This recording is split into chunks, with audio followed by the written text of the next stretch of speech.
They say pleasure is the reward, the sweet fruit at the end of effort, the balm for a weary soul. But what if pleasure is not the prize, but the disguise? What if the chocolate, the scrawl, the laugh stows fleeting moments of delight are not the treasures we believe them to be, but shadows cleverly dressed, masking something far more primitive and far more painful? What if, beneath every craving, every indulgence, every quick fix, there lies a deeper ache, a hunger that pleasure can never truly satisfy? Let me ask you something, and I want you to answer honestly, not to me, but to yourself. When was the last time you felt full, truly, deeply, profoundly full, without needing something more? Not just satisfied, not just entertained, but untouched by craving. Unbothered by the itch for the next thing, the next taste, the next distraction. Can you remember a moment when you simply existed and that was enough? Because here's the paradox. Of our age, we live in an era of abundance, an age of pleasure, yet we are starving.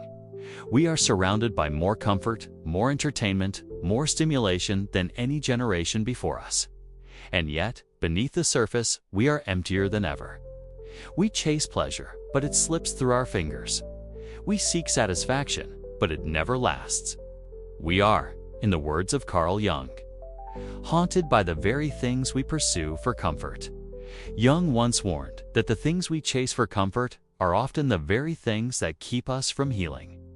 He saw, with the clarity of a master psychologist, that our compulsions, our endless scrolling, our mindless eating, our desperate seeking are not signs of joy, but symptoms of avoidance. And today, I want to invite you to see pleasure in a way you may never have seen it before. The ritual of distraction. Imagine this. You wake up. Before your feet even touch the floor, your hand reaches for your phone. You don't know why. There's no emergency, no urgent message, no real joy waiting for you. But the habit is stronger than hunger. You scroll. A meme makes you smile for 3 seconds. You laugh, and then you forget it ever happened. Then another post, and another. And somewhere in that infinite scroll, the day vanishes but the ache doesn't. You put the phone down, maybe eat something sweet or salty, or both. Then guilt creeps in. You weren't even hungry. You just needed something. And that something wasn't food. It wasn't dopamine either. It was silence. It was escape. It was a pause in the storm you've never put into words. This is the ritual of distraction, the daily dance with pleasure that so many of us perform without ever questioning why. We reach for the phone, the snack, the show, the drink, not because we are hungry. Not because we are curious, not because we are joyful, but because we are restless. Because we are uncomfortable with ourselves. Because, deep down, we are running from something we cannot name. Jung and the shadow, the hidden self beneath distraction. Let me show you how Jung saw it. He said that every person has a shadow, a hidden self we bury beneath distraction, and pleasure is the shovel. When you eat not because you're hungry, when you scroll not because you're curious, when you desire not because you love, you are not choosing joy, you are choosing anesthesia. Here's the painful truth. Most pleasure isn't pleasure. It's relief from self-awareness. But the price is steep, because every hit of fake pleasure creates a deeper hunger for the real thing. And when we don't get it, we feel broken. We're not. We're just unaware. Unaware that we've been conditioned to mistake escape for enjoyment. Unaware that the pleasure we seek is often a symptom, not a solution. The roots of craving, childhood, and the birth of distraction. Let's go deeper. Picture yourself at 6 years old. You cry, no one listens. So you learn, feeling bad gets me nothing. But when you smile, when you perform, when you distract yourself, people approve. And that reward sticks. So you repeat it for years, until adulthood, where your pain becomes unspoken and your pleasures become loud. Louder than your loneliness, louder than your fears, louder than the child inside you who just wanted to be held. But here's what most people never realize. Pleasure has memory. Every time you use it to silence pain, you wire your body to fear stillness. Stillness becomes unbearable, which is why you can't sit alone, why you need music in the shower, why silence feels like punishment. Jung knew this. He saw how pleasure, when misused, becomes an enemy of the soul. Not because pleasure is evil, but because we misuse it. The real enemy is the avoidance it allows. The guilt of indulgence. A signal, not a sin now.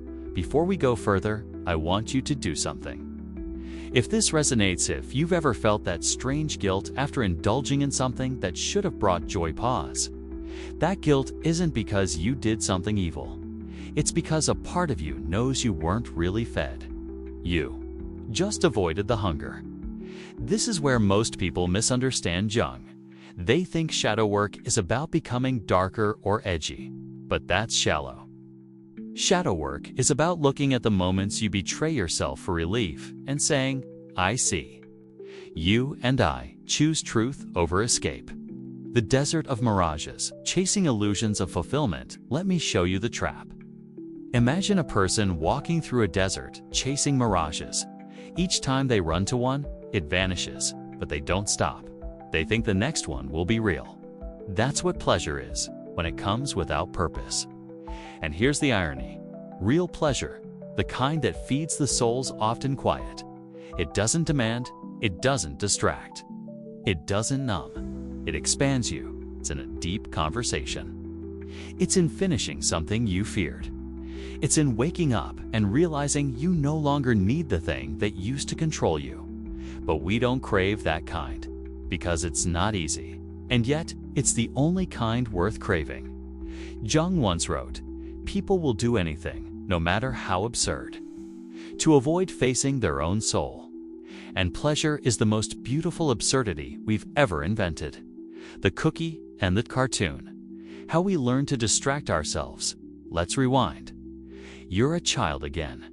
You fall and scrape your knee. It stings. You cry. And someone says, here. Have a cookie. Don't cry. Or stop crying. Look, a cartoon's on. That moment stays with you not consciously, but neurologically. Your brain learns pain equals punishment. Feeling equals weakness.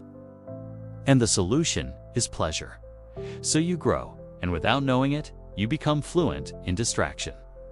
Pleasure becomes your translator.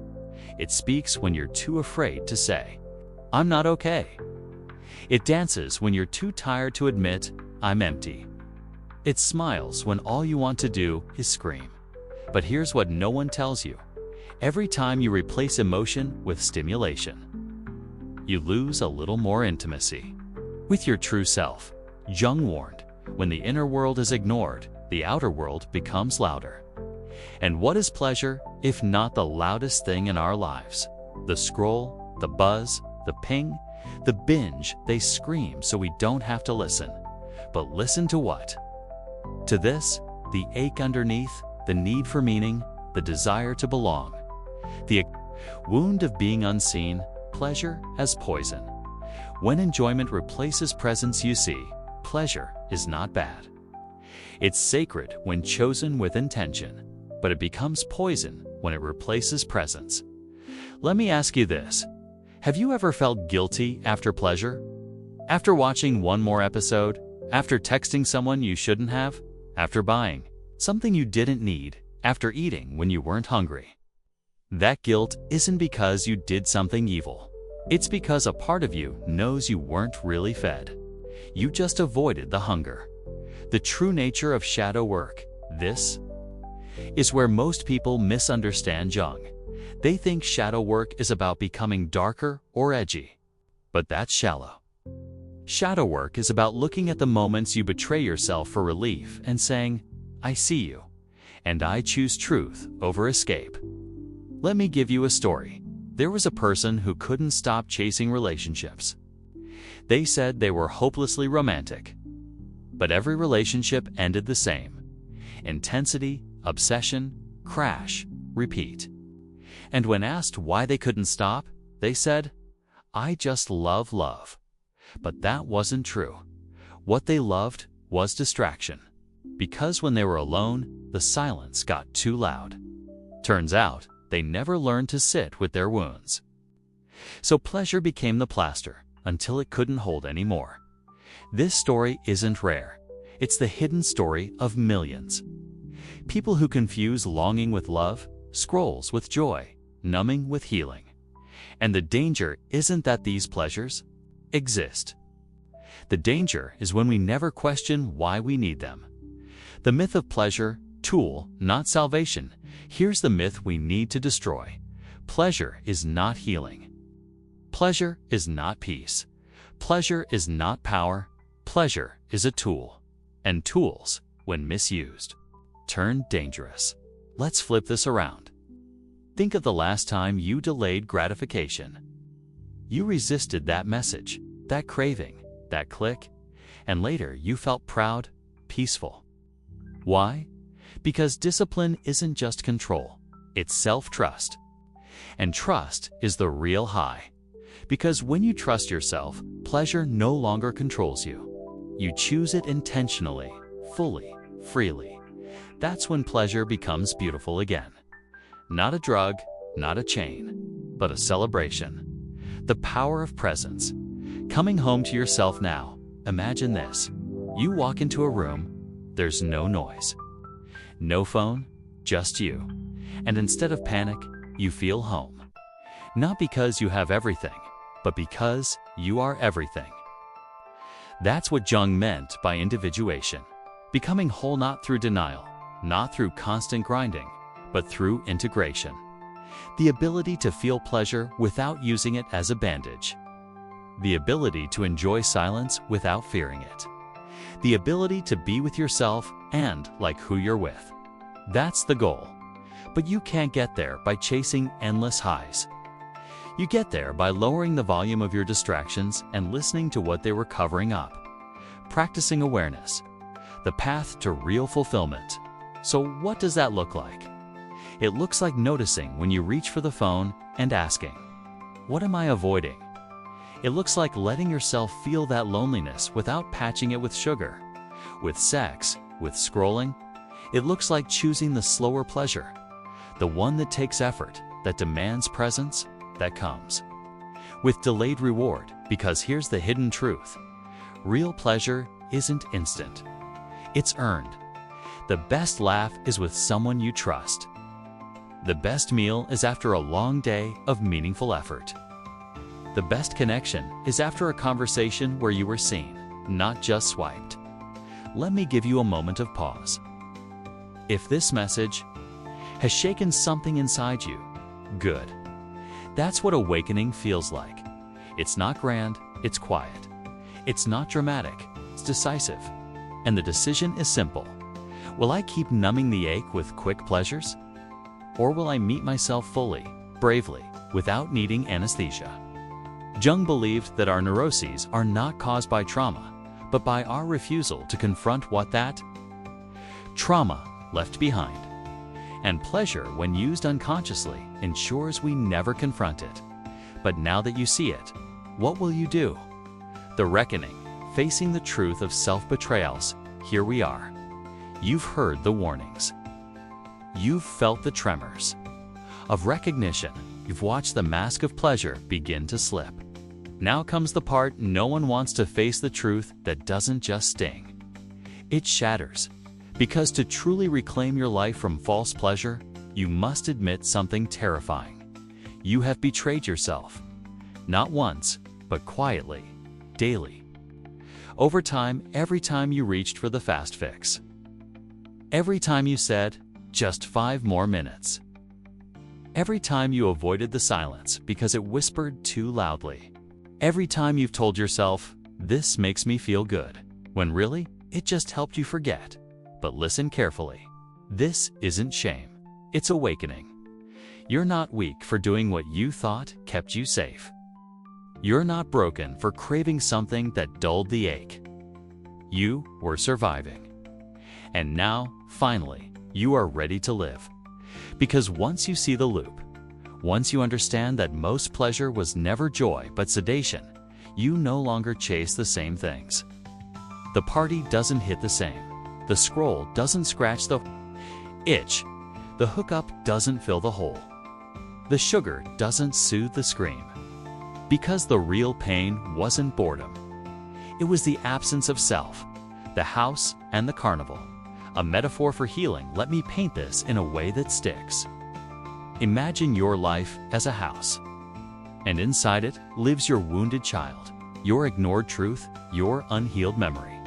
But instead of entering through the front door to meet them, you build an entertainment system outside. Music, lights, candy, comfort. You throw a party in the yard while your inner child waits unseen. That's what unchecked pleasure does.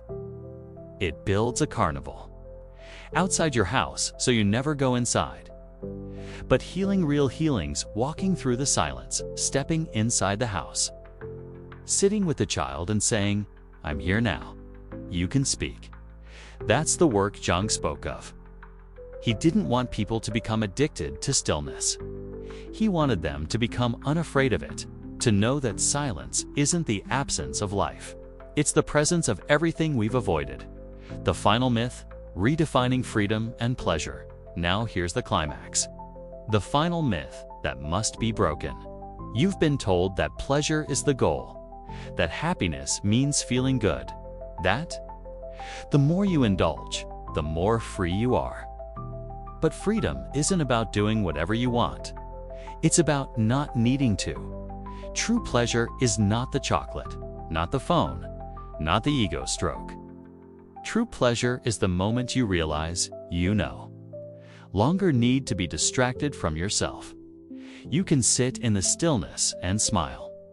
Not because it's empty, but because it's full of presence, full of truth, full of power. You become the kind of person who doesn't chase the high because you already carry the peace. And people will notice. They'll say, "You've changed." You'll speak slower, pause longer, laugh less frequently, but more deeply.